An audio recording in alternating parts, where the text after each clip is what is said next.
এটাই তোমার অরিজিনাল চাকরি? আমার তো ভাবতে ঘৃণা হচ্ছে আমি এই মানুষটাকে ভালোবাসছি। এখন তোমার ভালোবাসার কথা বলতেও লজ্জা করতেছে। এরকম একটা ফেক পিপল তোমাকে আমার দেখতে ইচ্ছা করতেছে না এখন। May I come in please?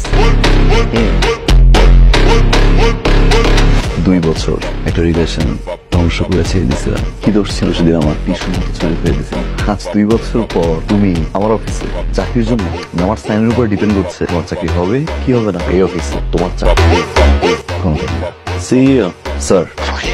আপনাকে তো আমি একটা কথা বলতে ভুলে গিয়েছিলাম, চট্টগ্রাম থেকে আমাদের একজন ব্র্যান্ড ম্যানেজার আসবে আমাদের সেলসটা বাড়ানোর জন্য।